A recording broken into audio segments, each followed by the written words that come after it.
સુરત જિલ્લામાં ફરી એકવાર ભેળસેળનો મોટો પર્દાફાશ થયો છે। માંડવી તાલુકાના ખેડપુર ગામે એક મકાનમાંથી મોટી માત્રામાં શંકાસ્પદ ઘીનો જથ્થો ઝડપાયો છે।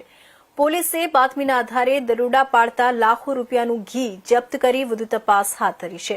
સુરત જિલ્લાના માંડવી તાલુકાના ખેડપુર ગામે અગ્રેસર સોસાયટીના મકાન નંબર 400માં શંકાસ્પદ ઘી બનાવવામાં આવી રહ્યું હોવાની બાતમીના આધારે માંડવી પોલીસે દરોડા પાડ્યા હતા। દરોડા દરમિયાન અલગ અલગ સાઇઝના ડબ્બાઓમાં પેકિંગ કરાયેલું ઘી મળી આવ્યું હતું। આ ઘી યદુગીરી બ્રાન્ડના નામે પેક કરવામાં આવી રહ્યું હતું। પોલીસે સ્થળ પરથી કુલ 810 લીટર શંકાસ્પદ ઘી જપ્ત કર્યું છે, જેની અંદાજિત કિંમત આશરે 6,65,000 રૂપિયા હોવાનું જણાવાયું છે। પોલીસે ઝડપાયેલા તમામ જથ્થામાંથી નમૂનાઓ લઈ લેબોરેટરીમાં પરીક્ષણ માટે મોકલી આપ્યા છે। લેબ રિપોર્ટ આવ્યા બાદ ઘી ભેળસેળયુક્ત છે કે નહીં તે અંગે સ્પષ્ટતા થશે। હાલ માંડવી પોલીસ દ્વારા સમગ્ર મામલે વધુ તપાસ હાથ ધરવામાં આવી છે।